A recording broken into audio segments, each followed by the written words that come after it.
함께 볼까요? 하나님 말씀은 구약성경 시편 105편입니다.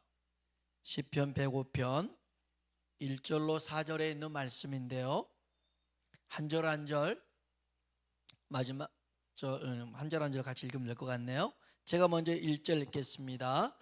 여호와께 감사하고 그의 이름을 불러 아뢰며 그가 하는 일을 만민 중에 알게 할지어다.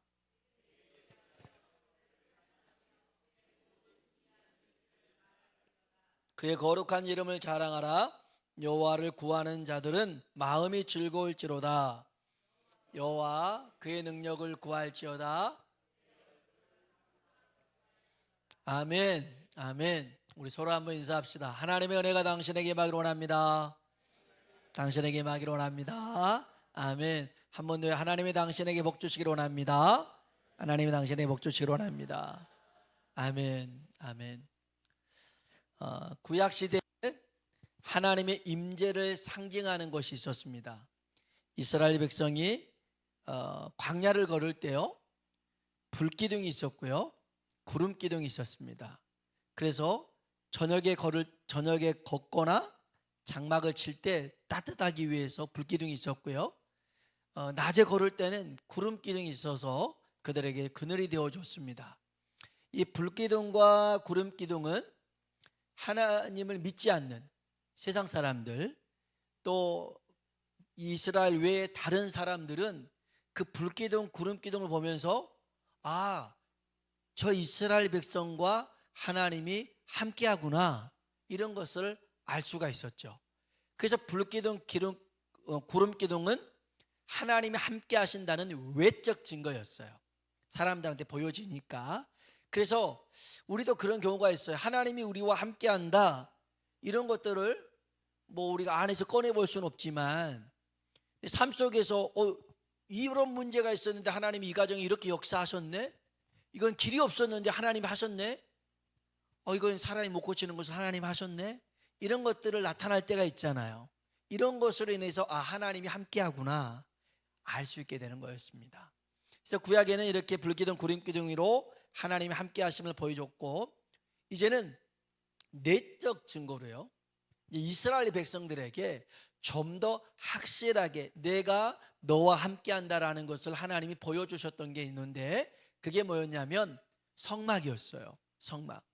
성막에는 성소가 있었는데, 성소는 이렇게 성소와 지성소로 나누어졌어요. 그래서 성소 안에는 이제 여기 성소와 지성소 사이에는 휘막이 있었거든요. 휘장이 있었습니다. 그래서 성소에는 오른쪽에는 여러분 봤을 때는 왼쪽이겠죠. 이쪽에는 등대가 있었고요, 촛불을 밝히는 등대가 있었고, 이쪽에는 진설병이 있었습니다. 떡상이 있었어요. 그리고 요 휘장 뒤에는 언약궤가 있었는데, 언약궤를 덮고 있는 뚜껑을 속죄소라고 합니다. 이 언약궤의 뚜껑이 천사가 이렇게 하고 있는데 이건 속죄소인데 휘장이 쳐져 있어요. 그리고 요 가운데 뭐가 있느냐? 분향단이 있습니다. 분향단. 이것은요, 언약궤가 있는 이 지성소 안에는 대제사장이 1년에 한 번밖에 들어가지 못해요. 여기 성소는 제사장들이 매일 들어옵니다. 그러나 이 지성소는 1년에 한 번밖에 못 들어가는데 대제사장만 들어가요. 근데 이거는 이 성소는 뭘 상징하느냐? 이제 언약궤가 상징하는 것, 그 다음에 진설병이 상징하는 것, 촛대 등대가 상징하는 것들이 많이 있는데, 크게 생각해 보면 이 언약궤는 성부 하나님을 상징하고, 이 진설병은 성자 예수님, 성자 하나님, 이 등대는 성령 하나님을 의미하기도 합니다. 다 그 의미 속에 있지만 그 가운데 뭐가 있느냐? 분향단이 있죠. 우리의 예배가 있는 겁니다. 그러니까 예배는 성부, 성자, 성령 하나님을 의지하면서 드려지는 예배. 그 예배를 하나님 받으시는데, 하나님이 언제 나와 함께함을 느낄 수가 있느냐? 바로 예배 현장에서 하나님의 임재를 경험하게 될 줄로 믿습니다. 그래서 다른 사람들한테 이 예배의 그 현장을 모르잖아요. 그런데 하나님의 백성들은 예배할 때 하나님의 임재를 경험할 수가 있는 것이죠. 자, 이 속죄소는 아까 얘기했지만 대제사장만이 1년에 한 번 들어가는 곳인데, 이 자리가 어떤 자리냐? 출애굽기 25장 21절로 22절 한번 보겠습니다. 같이 한번 볼까요? 속죄소를 궤 위에 얹고 내가 내게 줄 증거판을 궤 속에 넣으라. 거기서 내가 너와 만나고 속죄소 위 곧 증거궤 위에 있는 두 그룹 사이에서 내가 이스라엘 자손을 위하여 내게 명령할 모든 일을 내게 이르리라. 아멘. 아멘. 다시 한번 21절 보세요. 속죄소는 뚜껑이라고 그랬어요. 뚜껑을 궤 위에 얹고 내가 너에게 줄 증거판을 궤 속에 넣어라. 우리가 쉽게 얘기하면 십계명을 궤 속에 넣고 속죄소를 덮으라는 겁니다. 그 다음 22절요. 거기서 내가 너와 만나고 속죄소 위 곧 증거궤 위에 있는 두 그룹이라고 하는 것은 양쪽에 천사가 이렇게 있거든요. 이렇게 뚜껑 위에 이런 천사가 이렇게 있는데, 여기에서 이스라엘 자손을 위하여 명령할 모든 일을 일러주겠다라고 하셨습니다. 그러니까 무슨 말이냐? 이 지성소에 들어가서 하나님을 만날 수 있고 하나님의 음성을 들을 수 있는 건데, 이게 쉽지 않다라는 거죠. 그러지 않겠어요? 아무나 못 들어갑니다. 대제사장만이, 그것도 1년에 딱 한 번 들어갈 수 있는 곳이 지성소입니다. 그런데요, 히브리서 4장 16절에 보니까 지성소 앞으로 우리를 하나님이 초대합니다. 이 지성소를 은혜의 보좌라고 하는데요, 성경 한번 봅시다. 히브리서 4장 16절입니다. 읽어볼까요?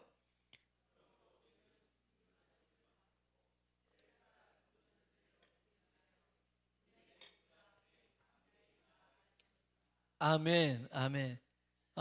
우리는 긍휼하심을 받고 때를 따라 돕는 은혜를 얻기 위하여. 때를 따라 돕는 은혜가 뭡니까? 날마다 돕는 은혜입니다. 하나님이 날마다 우리에게 부어주실 그 은혜를 얻기 위하여 어디 앞으로 가야 돼요? 은혜의 보좌 앞에. 은혜의 보좌가 어디냐? 아까 말한 이 지성소, 하나님 만나 주시겠다 약속하신 이곳으로 어떻게 나아가라는 거예요? 담대히 나아가라는 것입니다. 우리는 나아갈 자격이 안 돼요. 우린 대제사장이 아니잖아요. 조건도 안 돼요. 우리는 죄가 많거든요. 그런데 어떻게 우리가 하나님 앞에, 은혜의 보좌 앞에, 지성소 앞에 담대히 나아갑니까? 이거는 불가능한 일입니다. 절대 일어날 수가 없어요. 그런데 우리 히브리서 10장 19절로 20절 볼까요? 읽어봅시다. 그러므로 형제들아, 우리가 예수의 피를 힘입어 성소에 들어갈 담력을 얻었나니 그 길은 우리를 위하여 휘장 가운데로 열어놓으신 새로운 살 길이요 휘장은 곧 그의 육체니라. 아멘. 아멘. 예수님께서 휘장 가운데로 새로운 길을 열어놓으셨더라는 겁니다. 이게 뭐예요? 십자가라는 겁니다. 십자가. 주님이 십자가에서 피 흘려 죽으심으로 우리가 하나님 앞에 나아갈 수가 있게 되었더라는 거죠. 마가복음 15장을 한번 볼까요? 예수님이 돌아가실 때 있었던 일입니다. 읽어볼까요? 예수께서 숨지시니라. 이에 성소 휘장이 위로부터 아래까지 찢어져 둘이 되니라. 아멘. 예수님이 돌아가실 때 성소 휘장이라고 하는 것은 지성소와 성소를 구분하는 것인데, 이 휘장이 찢어졌어요. 이게 보통 짐승 말이나 소도 찢어도 안 찢어질 만큼 튼튼한데, 이게 어떻게 찢어졌어요? 아래에서 위로 찢어졌어요? 위에서 아래로 찢어졌어요? 위에서 아래로 찢어졌다는 거예요. 이게 무슨 말이냐면, 사람의 힘으로 땅에서 우리의 노력으로 하나님 앞에 나아갈 수 있는 길을 만든 게 아니라 하나님이 우리를 위해서 길을 만드셨더라는 거예요. 찢었어요. 여러분, 우리가 하나님 앞에 나아갈 수 있는 길은 다른 길은 없어요. 오직 예수님밖에 없는 줄로 믿습니다. 그래서 요한복음 14장 6절에 예수님께서 이렇게 말씀하셨어요. 요한복음 14장 6절입니다. 예수께서 이르시되 길이요 진리요 생명이니 나로 말미암지 않고는 아버지께로 올 자가 없느니라. 아멘. 하나님께로 갈 수 있는 길이 누구예요? 예수밖에 없어요. 하나님께로 나아갈 수 있는 유일한 진리가 뭐예요? 예수밖에 없어요. 하나님께서 우리에게 주시는 유일한 생명이 뭡니까? 예수밖에 없어요. 할렐루야. 오늘 하나님께 나아가는 길은 예수님밖에 없는 줄로 믿습니다. 자, 그러면 하나님께 나아가서 우리는 뭘 해야 될까요? 하나님께 나아가서 여러분, 오늘 이 밤 우리가 하나님 앞에 나왔잖아요. 뭐 하러 나오셨습니까? 예배하러 나왔어요. 아멘. 좋아요. 그리고요, 또 뭐 하러 왔어요? 우리가 뭔가 하나님 앞에 나왔으면 구해야 될 거 아니겠습니까? 그럼 무엇을 구해야 되느냐? 오늘 여러분 잊어버리지 마세요. 하나님 앞에 구할 때 이 시편 105편 중에 4절 말씀을 여러분 평생토록 이걸 기도하면 돼요. 시편 105편 4절 말씀 같이 한번 읽어봅시다. 읽어볼까요? 여호와와 그의 능력을 구할지어다. 그의 얼굴을 항상 구할지어다. 아멘. 아멘. 우리가 힘써 구해야 될 게 뭡니까? 여호와를 구해하라는 겁니다. 하나님을 구하는 것입니다. 하나님의 능력을 구하는 것입니다. 하나님의 얼굴을 항상 구하라는 것입니다. 이거 구하십시오. 무슨 말입니까? 날마다 하나님 임재 가운데 살게 해주세요. 이게 우리 기도 제목이 되어야 되는 거예요. 우리가 하나님 앞에 나와서 기도하는 게 뭡니까? 하나님, 내가 날마다 하나님 임재 가운데 살아갈 수 있게 하여 주옵소서. 다시 한번 시편 105편 4절 말씀 읽어봅시다. 여호와와 그의 능력을 구할지어다. 그의 얼굴을 항상 구할지어다. 아멘. 오늘 구합시다. 하나님, 내가 하나님을 구합니다. 하나님의 능력을 구합니다. 하나님의 얼굴을 이 시간 구합니다. 우리 가운데 임재하여 주옵소서. 하나님이 임재하시잖아요. 그러면 우리가 할 수 있는 게 있어요. 뭘 할 수 있느냐? 시편 105편 1절 한번 봅시다. 읽어볼까요? 여호와께 감사하고 그의 이름을 불러 아뢰며 그가 하는 일을 만민 중에 알게 할지어다. 아멘. 아멘. 하나님이 우리와 함께 하시잖아요. 그러면 하나님께 감사할 수 있어요. 감사하는 인생으로 살아갈 수가 있어요.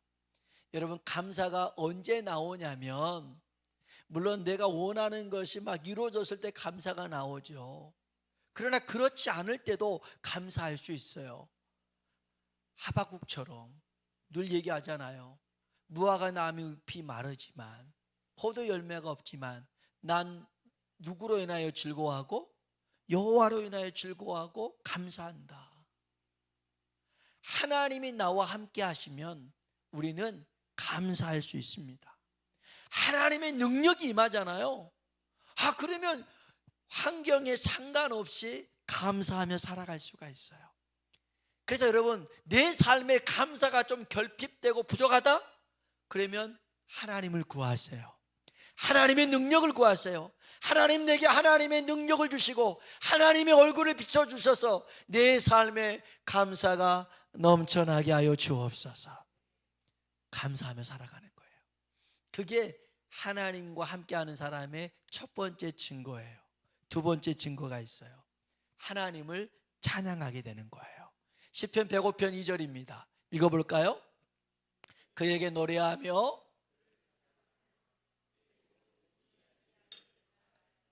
아멘. 그에게 노래하며 그를 찬양하며 그의 모든 기이한 일들을 말할지어다. 아멘.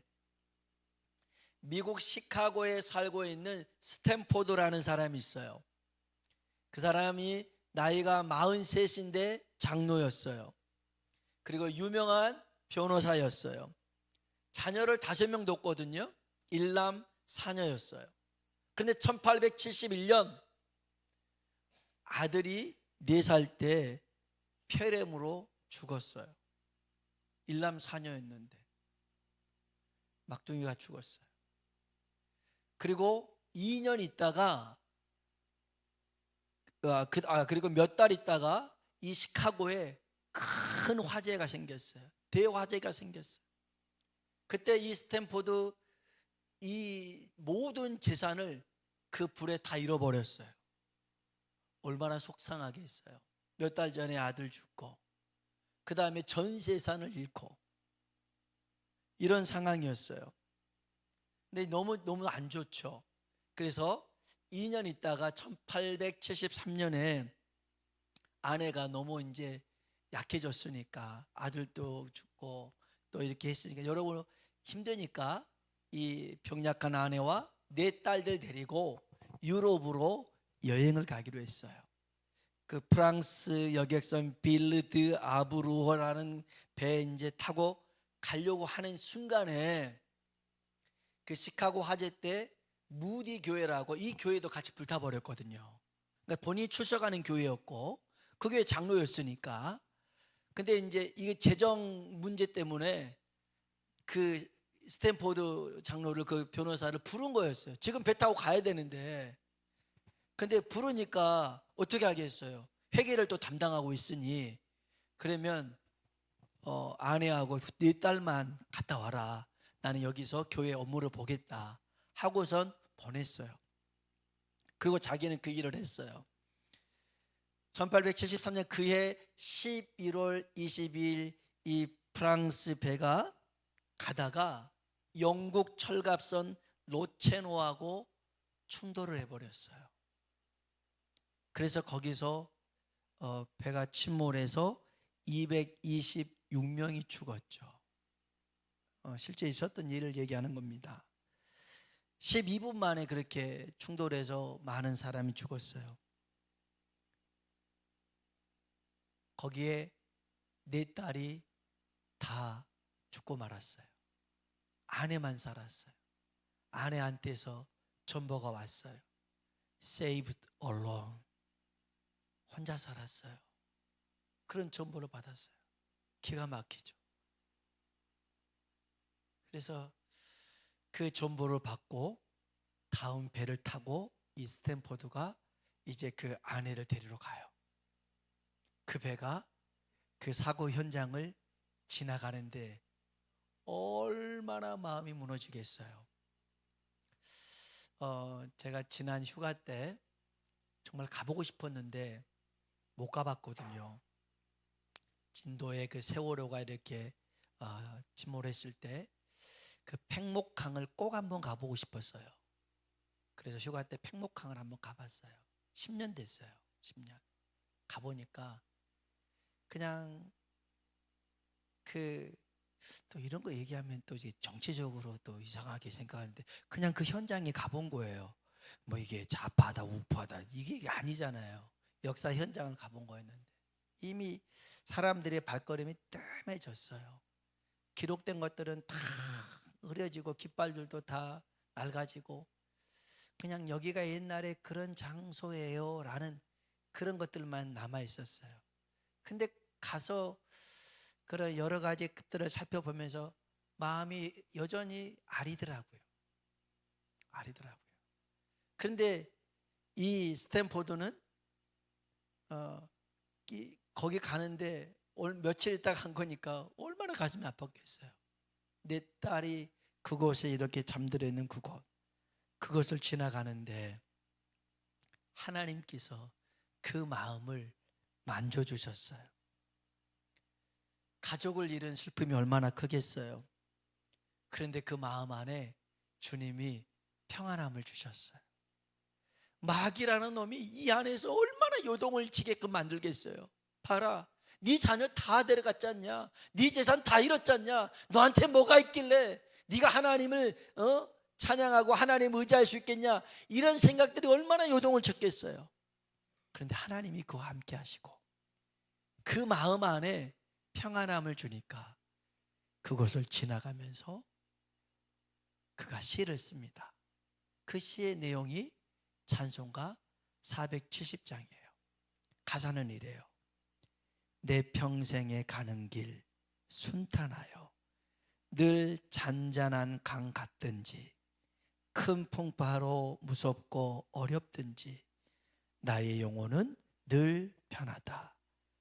저 마귀는 우리를 삼키려고 입 벌리고 달려와도 주 예수는 우리의 대장되니 끝내 싸워서 이기리라. 내 지은 죄 주홍빛 같더라도 주 예수께 닿으려면 그 십자가 피로서 다 씻으사 흰눈보다 더 정하리라. 저 공중에 구름이 일어나며 큰 나팔이 울릴 때에 주 오셔서 세상을 심판해도 나의 영혼은 겁 없으리. 내 영혼 평안해. 내 영혼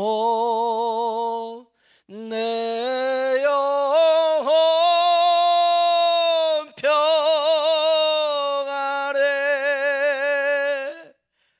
이 찬양을 지은 거예요. 여러분, 누가 이런 찬양을 지을 수가 있겠어요? 그 순간에 어떻게 하나님 앞에 찬양이 나와요? 하나님이 그와 함께 하니까 내 영혼 평안해. 내 영혼 평안해 할 수 있는 거예요. 오늘 하나님이 저와 여러분 삶 가운데 함께 하길 주의 이름으로 축원합니다. 구하십시오. 하나님을 구하시고 하나님의 능력을 구하시고 하나님의 얼굴을 항상 구하길 주의 이름으로 축원합니다. 세 번째요, 우리가 하나님의 임재 가운데 살아가면 하나님께 감사할 수 있고 하나님을 찬양할 수 있고, 그리고 끝으로 3절에 보면 하나님을 자랑할 수 있어요. 우리 3절 같이 한번 읽어봅시다. 그의 거룩한 이름을 자랑하라. 여호와를 구하는 자들은 마음이 즐거울지로다. 아멘, 아멘. 사람은요, 자신이 가진 것 중에 좋은 것을 자랑합니다. 좋은 걸 자랑해. 안 좋은 것은요, 자랑하지 않아요. 그래서 이제 저도 가끔 이렇게 길을 가다가 좀 길을 잘 못 찾거나 또 언젠가 한 번은 우산을 쓰고 오는데 비를 맞고 이렇게 걸으신 할머니가 계시더라고요. 그래서 우산을 씌워드렸어요. 여기 이렇게 큰 길에서 동부마트 쪽으로 들어가는 새길이었는데 할머니가 씌워드릴게요. 아우 괜찮다고 그러면서 금방 하니까 괜찮아요, 어디까지 가세요 씌워드렸는데, 가면서 이제 본인 나이가 91살이라고 얘기하시면서 집가에 갔다 오면서 하는데, 그 짧은 순간에도 그 자기 자식 자랑 막 얘기하면서, 근데 왜 우산을 안 들고 왔는지 막 이런 것들은 안 좋은 얘기들은 잘 하지 않으면서 그냥 그 순간에도 자식 자랑하고 막 이렇게 하는 거예요. 혼자서 힘들게 이렇게 얘기하신 분들도 얘기해 보면 자기가 그렇게 힘든 삶 속에서 다른 건 얘기하지 않고 좋은 것, 자식 자랑하고 믿음 자랑하고 신앙 자랑하고, 한 분은 길을 이렇게 안내해 드리다가 교회 장로님이라는 걸 또 알고 나 목사다 그러니까 너무 좋아하시면서 바래드린 적도 있어요. 좋은 것을 자랑합니다. 여러분, 우리는요 마찬가지로 우리가 하나님이 나한테 가장 좋은 분으로 다가오면 누구를 자랑하게 되겠어요? 하나님 자랑하게 되어 있어요. 하나님이 내게 전부가 되면 하나님 자랑하게 되어 있습니다. 그러나 하나님이 내게 일부잖아요. 저 한쪽에 처박혀 있잖아요. 그럼 하나님 자랑하지 않아요.